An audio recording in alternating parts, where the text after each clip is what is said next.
Oklahoma is a top 5 football team. Notre Dame is not. And my goodness, what happened in Miami, Georgia Tech? We got to talk about it. Let's go. It's the #1 college football show.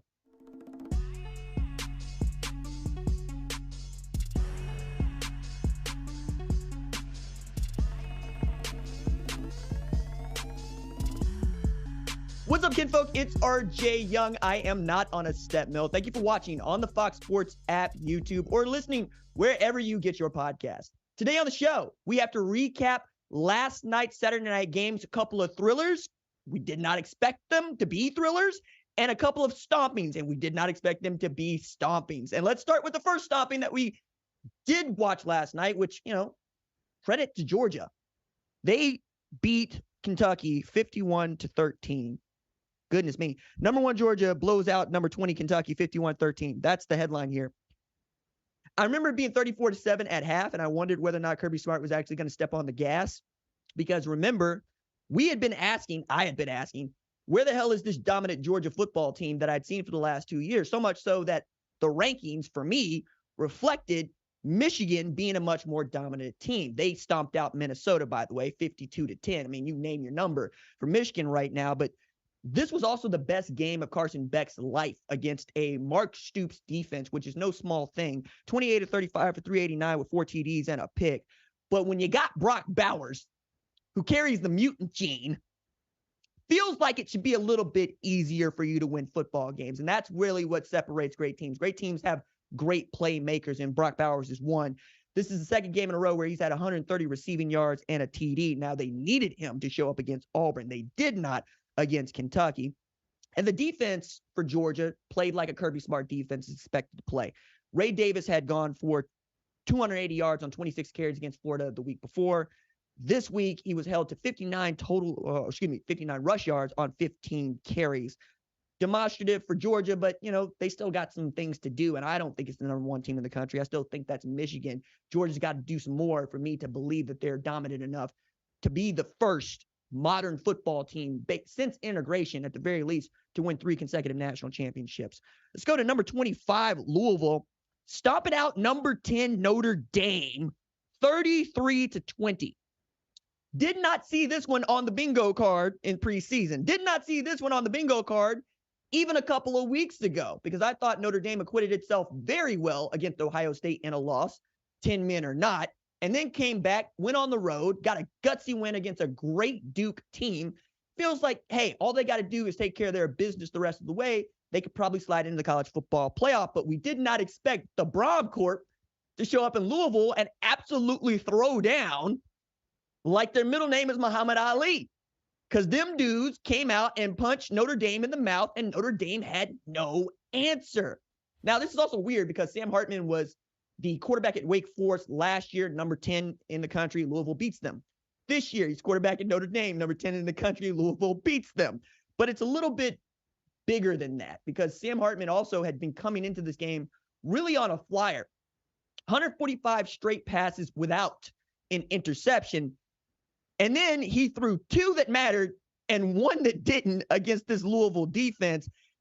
But more than that, it's one thing to see that the offense isn't going well, or even the passing game isn't going well for Notre Dame, because you got Audric Estime back there, and you got some tools, right? Chris Tyree dropped a pass that was in the bucket that I think would have gone for 6. Maybe it changed the complexion of the game. People want to talk about him being a converted running back and going, hey, catching the football, still catching the football, all right? But to see a Jeff Brom team not just win, but put up 185 yards on the ground and 143 from one dude, I don't know what Al Golden's going to tell you that's going to make you feel better about the defense after that, because Jeff Brom's teams throw the football quite a bit. That's how they win football games at Purdue, right?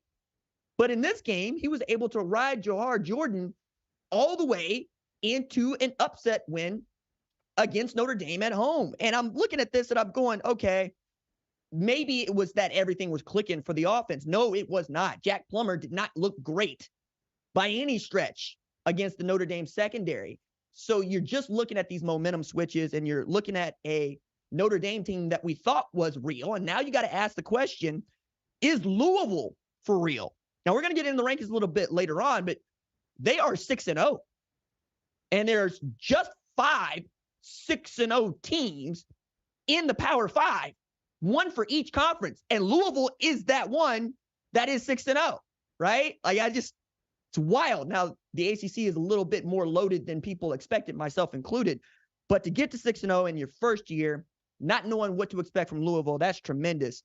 Now, Louisville's schedule has also just got Duke left, right? They don't play Florida State this year, who's also undefeated. They don't play North Carolina this year, who's also undefeated. So Duke is the challenge left. So their schedule goes Pitt, they're idle, then Duke, then Va-Tech, then Virginia, Miami, woof, and then Kentucky, right? So it's conceivable that they could show up to their conference championship game undefeated and playing for a spot in the college football playoff, which means that we're looking at maybe the best Louisville team we've seen in some years, certainly since Lamar Jackson was quarterback at Louisville. And then the late nightcap, Pac-12 After Dark, the last one for USC at the Coliseum, and they decided to make it into a memorable one. Number 9, USC escapes Arizona 43-41 in 3 overtimes. Now, I live on Central Time, which means this game kicked at 9:30 for me. Okay? I'm already been up 8 a.m., doing the damn thing. And I'm like, all right, USC, go ahead and put Arizona away so I can finish out my top 25 so we can get that up as soon as possible. And USC said no. So this game goes 3 overtimes. It finishes at about 1:15 Central Time, right? Or like 2 in.m. on the East Coast. Everybody who's a USC fan living on the East Coast is wrecked today. No sleep, nothing at all. And I see that they're saying they're 6-0, but yeah, you're 6-0. And you're the only 6-0 team in the Pac-12. My goodness, are you making USC fans ride the wave? Now, people are saying Caleb Williams showed that he's the Heisman winner in this game. Yes, he had the game winner. Yes, he had to put that offense on his back at times. But frankly, he got outplayed by the backup quarterback at Arizona. Noah Fafita went, 25 or 35 for 303 with 5 TDs and a pick. 5 passing TDs, 300 yards passing against that Alex Grinch defense that I know USC fans love so much and that Oklahoma fans try to be like, we told you that's just the defense. Again, it's the backup at Arizona, and it's at the Coliseum. There's no stupidity over there in Tucson, right? No fluff over there in Tucson. You're at home. They lit the torch in the 4th quarter and everything, and you still managed to have – you could have won this game. And you can't even kick a field goal. And when you go to try to kick the field goal, it's like watching a toddler try to kick a field goal. It was just Keystone Cops out there. And the more this game went on, the more it felt like Arizona was going to find a way to win this. So, again, kudos to USC for surviving. But this is 3 straight games that they've had to survive now. You've given up 28 to Arizona State and 535 yards. You gave up 41 to Colorado and 498 yards. You gave up 41 to Arizona and 506 yards. Giving up 500 yards a game and damn near 40 well, not damn near 40 because 28, 41, 41, but you get the point here. The point is that if you're a USC fan, you're going into the game going, we're going to score 40. That's what's going to happen. We're going to score 40, but you have to actually ask the question, are we going to win? Yes, Oklahoma fans have been trying to tell USC fans, yes, you're going to win football games, but you ain't always going to like it. And everybody's like, a win is a win. Till you get to the college football playoff and LSU puts 63 on your skull. Or you get to the college football playoff and you're up 31-14 with 6 seconds left to go in the first half of the Rose Bowl in a college football playoff game for a bid to a national championship. And your head coach decides to squib kick the ball to Tay Crowder. Tay Crowder drops dead on the 47-yard line of Oklahoma at the time and changes the complexion of the football game that Georgia ends up winning. Again, a game where Oklahoma put up 48 points and lost by a full touchdown. USC fans will know, oh, damn, Lincoln Riley squib kicked against Arizona too and let Arizona back in the game. I'm trying to tell you, look, when you got Lincoln Riley coaching your football team, you're going to win a lot. You are probably going to win a Pac-12 championship, maybe this year, if not a Big Ten championship down the line. Maybe make college football playoff, if not this year, down the line. But the defense is the defense. So buy the ticket, take the ride. Again, I be on your message boards, and I know a lot of Oklahoma fans be on your message board trying to be like, hey, dog, we try to tell y'all that this is what it's going to be like. We thought y'all was lying. Nah, this is just what it's going to be like. Again, they're 6-0. They're undefeated. But the way that you felt about Oklahoma in 2021 when they went to 9-0 and then things fell apart, just gird your loins, SC fans, because again, you're only at the halfway point of this here ride, and you bought a whole ticket. Okay, they get Notre Dame next week, for which Big Noon is going to go, and I think that game's going to be a lot of fun. But certainly now, Notre Dame's playing spoiler, which I'm sure Notre Dame did not want to do against USC. They wanted to be playing for the college football playoff spot. But certainly if SC loses to Notre Dame, that's going to put a dent in their aspirations of getting to the college football playoff, especially knowing that the winner of Oregon-Washington is going to feel like the front runner for the Pac-12, right? And that game ought to be outstanding. I'm looking forward to that one as well. USC's got Utah left, which is a good football team. Cal, nobody knows whether or not they're going to show up to play USC or not based on what they did against Oregon State last night. Washington, who's good. Oregon, who's good. UCLA, who I think is good. So you still got a ways to go here.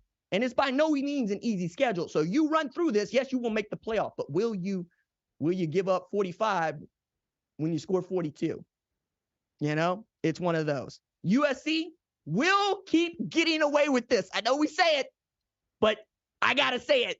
They can't keep getting away with this. Yes, they will.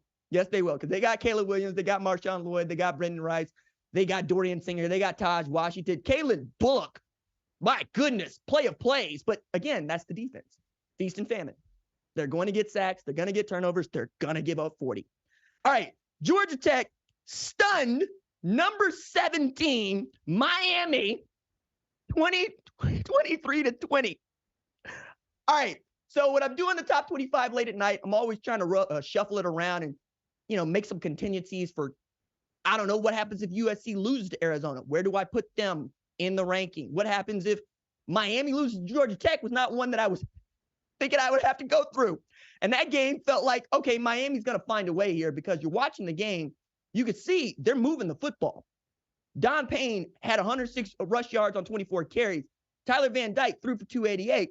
And yet and still, Georgia Tech was in the game until they weren't. So with the ball, Miami, all they have to do, time running out, is take a knee. That's what they got to do. Take a knee, seal this victory. But Mario Cristobal chose to hand the ball to Don Payne Jr. Don Payne Jr. fumbled the football. And then Georgia Tech picked that up and went 44 yards in 25 seconds and stole a victory. Or as my daddy would say, Miami snatched defeat from the jaws of victory. So I went and looked at Mario Cristobal's post-game press conference to try to figure out what he was thinking, because we all wanted to know what he was thinking. And what he was thinking was, hey, in hindsight, I should have told Tyler Van Dyke to take a knee. You think? And then he said, but we got to hold on to the football. And I'm going, hey, dog, look, first of all, that was Don Payne's only fumble. Number two, Don Payne played a hell of a football game. Number three, players win, coaches lose. And this was clearly a mistake on Mario Cristobal's part. But kind of like Lincoln Riley in the squib kick, this ain't the first time that Mario Cristobal has made this egregious decision. All right? So I'm looking at this. 2018 Oregon and Stanford. Here's the setup. Oregon leads Stanford 31-28 at home. So there's no crowd noise, right? All you got to do is take a knee and run out the clock. But instead of taking the knee, Mario Cristobal decided to hand the ball to C.J. Verdell on a 2nd and 2. C.J. Verdell put the ball on the ground. 51 seconds left for Stanford and the Cardinal. They go down the field. They get the win. So we're not even learning from our past mistakes, which, by the way, is what football coaches hate. Every football coach in America says, hey, make the mistake one time, but learn from it. Now we got Mario Cristobal making the same mistake 5 years apart and ruining an undefeated season for Miami. Not because the players didn't play well, not because Georgia Tech outplayed them, but because he made a coaching error. That's tough. That's tough, you're Hurricanes fan. That's tough. But you know what? It's a Miami thing. Maybe I wouldn't understand. Isn't that what they say? Who? Miami? Who? Miami? So which gets me to the top 25 ranked here. I was a little bit more harsh in Mario Cristobal in Miami for how they lost that football game, but the AP was not so much, right? The AP's got them at 25. I knocked them out. A&M ain't nobody, and that's who they beat. And then you're losing to a Georgia Tech team that we all know is not any good, okay? And losing to them wearing your Miami Night jerseys at home in Coral Gables. See, this is what happens when you just go to a private university and everybody wants to just take it out on you. Because this is, Miami want to be a part. Miami want to be what they are. Georgia Tech go down there, an engineering school, and do the damn thing. So I'm looking at the AP's top 25, and they've got Florida State at 4, Oklahoma at 5. I got Oklahoma at 4 and then Florida State at 8. But I think the story here is Oklahoma, who now has the best win of anybody in football, thanks in large part to Notre Dame. Okay? So if you were here Saturday night, you heard me say, I thought Ohio State had the best win of anybody in the sport because they beaten Notre Dame and South Bend. There are others that said Texas had the best win in the sport when they went to Alabama to beat Alabama in Tuscaloosa. But because Notre Dame held that L last night from U of L, that win doesn't look so good for Ohio State anymore. And we know what kind of a team Texas is. So I decided to rank them accordingly. I think right now, nobody has any guff with Oklahoma, not just a top 5 team, but as a team that is in position to secure another seat at the college football playoff. All they got to do is take care of their own business. But for Oklahoma fans, it's way different than 2021. It's way different than 2019. It's way different than 2018. And it's way different than 2017. Do you know why? I will tell you why. Because unlike USC, Oklahoma has an outstanding defense for the first time since I was literally in high school. I'm a grown-ass man. I own a house. I got advanced degrees. I left the PhD program to do this job. That's how long it's been. Brent Venables got them dudes believing. Danny Stutzman, Jared Kinnick, Rondell Bothroyd, Billy Bowman, Peyton Bowen, Gentry Williams, Woody Washington. Them dudes is for real. And I've said it, and you've heard it said. Everybody can score in the college football playoff. Everybody. Not everybody can stop people from scoring in the college football playoff. That is why we've always looked at that 4 spot and been like, oh, okay, it's best of the rest. But this year, where it feels like there's more parity, at least in the top 10, feels like Oklahoma could be about it in a year where Georgia isn't as good as they were, certainly in 2022 and 2021. Michigan is Michigan, right? I think that is the only team that right now scares the hell out of everybody. But again, Oklahoma is in the spot that Oklahoma thought it was going to be in a couple years ago, but with a defense that can hold up this time. Dylan Gabriel answered the question. In winning time, he's about it. All right? I didn't know it for sure. I thought that Gabriel was the system quarterback that Levy needed, meaning that he knows the system and will run it well, but I didn't know he could do things like what Caleb Williams does at USC, which is, hey, this is not working. I got to go do it myself. He did that against Texas, which is the best defense that Oklahoma's going to see all year. And he had 285 passing yards and 113 rushing yards. It's not just that he's the first dude to do that at Oklahoma since Baker Mayfield in a regular season. It's that he did it against Texas, and nobody has ever done that against Texas. Nobody has thrown for 250 and rushed for 100 against Texas. And this was his first and maybe only opportunity. He can come back next year, but if you NFL's calling go. And they survived this block punt for a touchdown. They survived a missed field goal from Zach Schmidt. They showed some heart toward the end. They got 4 downs inside the 10-yard line, and Oklahoma came up with stops. They turned over Texas 3 times, 2 interceptions, 1 absolutely outstanding hit from Peyton Bowen. Tawee Walker running into that end zone looking great. I just think that Oklahoma is more balanced than it has been basically since 2008. Okay. And this is the most terrifying the defense has been since 2002. But it gets deeper than that. Check this out. Oklahoma's got 12 interceptions through 6 games. That is the most an Oklahoma defense has accounted for since winning the national championship in 2000. And that team was all defense. That team was so all defense that people remember Torrance Marshall went in there at the coin flip, looked Chris Winkie dead in the eye and said, I came to get my boys Heisman back. That is who they got leading them now. Danny Stutzman got that energy. You've seen him with the gold hat and the shades and the cigar. Ethan Downs out there being an absolute terror as a married man with a family. Look here. I'm all in on Oklahoma. Like I said, if Oklahoma beat Texas, you're not going to be able to tell me a damn thing. You're not going to be able to tell me a damn thing. Now, Kansas is a good football team. They still got to get past them. And I think, at least through the middle, it's still the Big 12. It's still tough. Going to Provo, it's going to be different. Playing a Friday game against Texas Christian after Thanksgiving, that's going to be different. Way to thumb your nose at Oklahoma on its way out, Big 12, by the way. And then I go down a little bit further, and I see I've got Florida State at 8 just because I don't think that Florida State's that good. I don't see what everybody else sees. I saw a team that could have beaten one LSU in the first half. They just held it together, right? And then they came on in the second half, and I think that's what people are betting on. When it's working for Florida State, they are one of the best offensive football teams in the country. And they got one of the best pass rushers in the country. But it ain't always working, right? Trey Benson went for 200 against Vodtech, but Vodtech ain't nobody. You know what I'm saying? So I'm going to keep them in the top 10, and I don't expect them to slide as long as they keep winning football games. But they're going to face some challenges, at least in the ACC title game. We'll get to learn something about them because behind them, you'll find Louisville, 6-0 at 12, right? Jumped straight in there with that win against Notre Dame. UNC, 5-0 at 13. Drake May went for 442 pass yards, 50 yards rushing plus in their win. They get Tez Walker back, which was huge because that means you're dynamic on the outside again.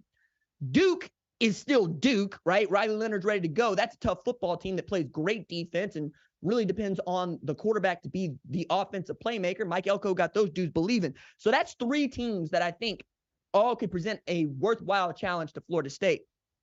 I just would have liked to have seen Louisville play Florida State this year in the regular season, or even UNC for that matter, but we're going to figure it out sooner or later. Ole Miss got a workmanlike win against Arkansas. It's pretty good. Oregon State put up 50, right, on Cal. I think they're still good. Utah, it's about Cam Rising for me. We still don't have a read on what that team is, and they still only just have the 1 loss with 2 ranked victories. Notre Dame is just Notre Dame at this point, right? There's no sense in belaboring that point, but I do think that if they get a win against SC, it bodes well for whatever you expect the Marcus Freeman era to look like, because beating up on Caleb Williams will do a lot for their morale.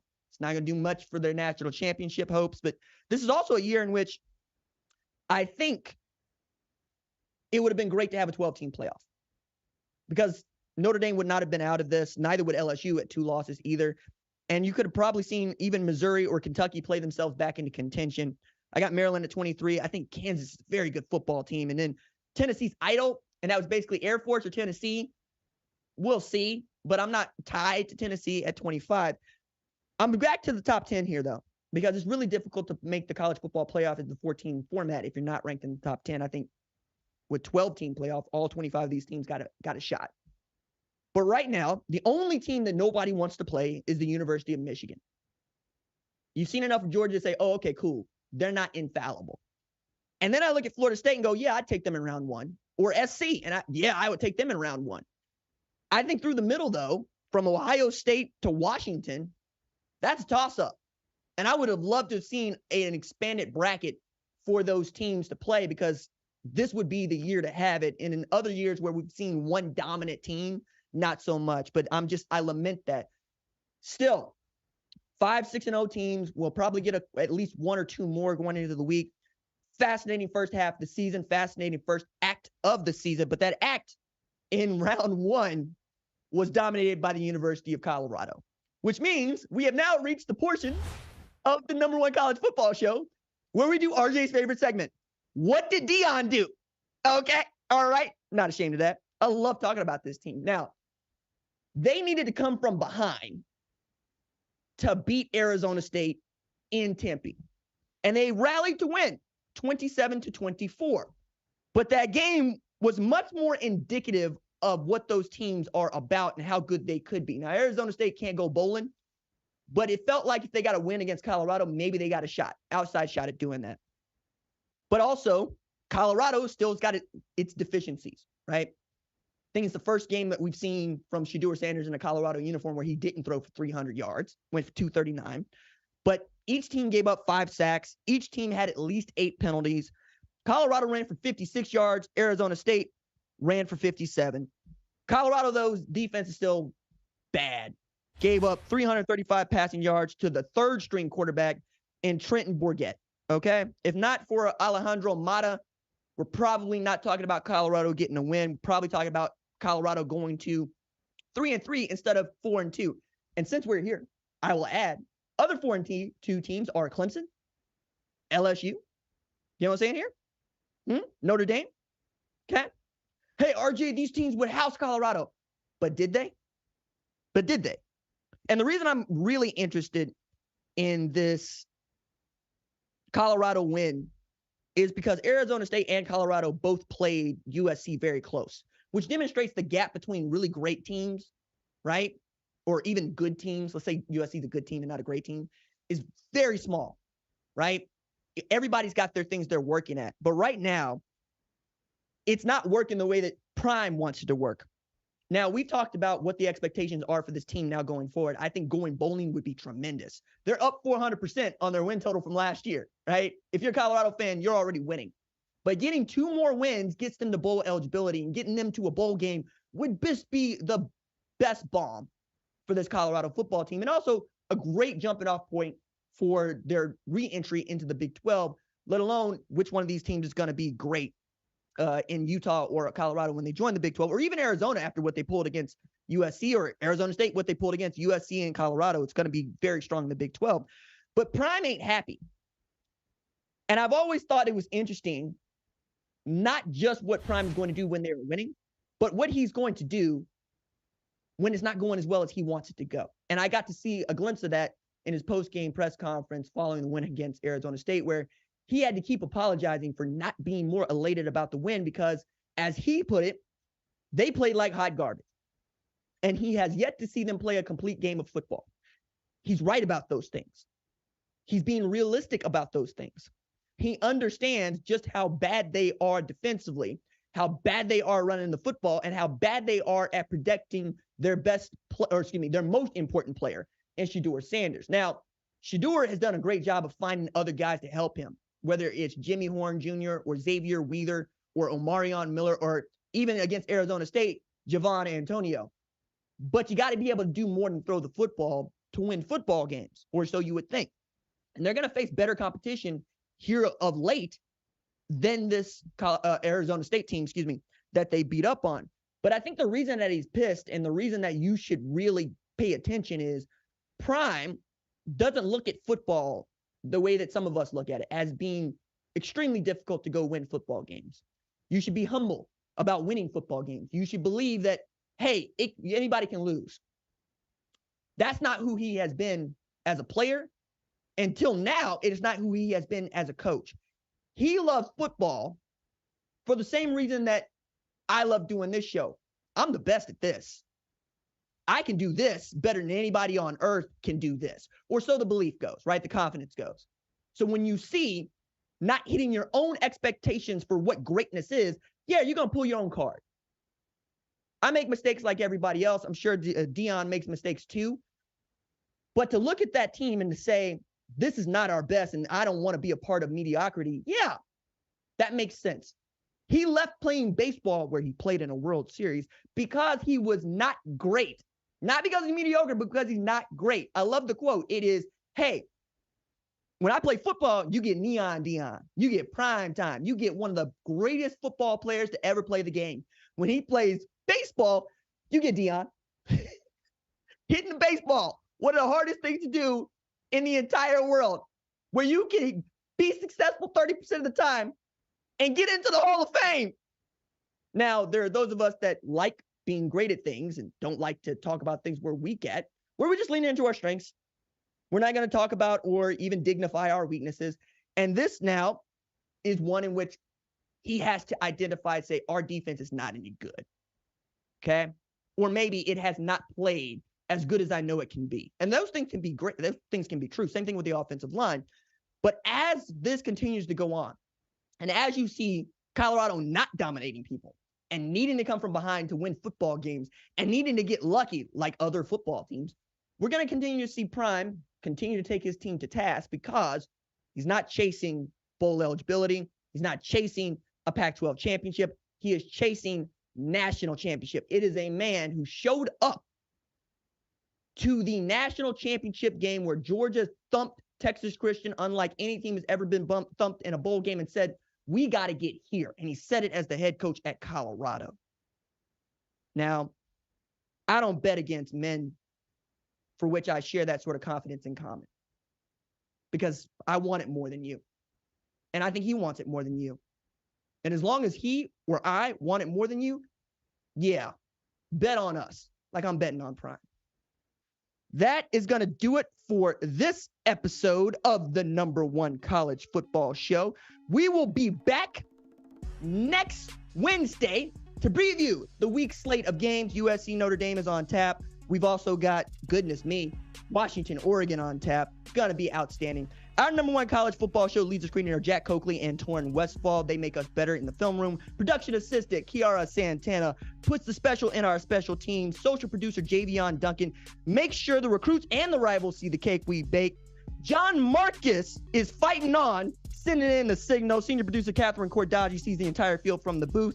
Lead producer Tyler Wojak calls the plays from the sideline, and the play snap on my clap. We'll see y'all on Wednesday. Until then, stay low, keep those feet grinding.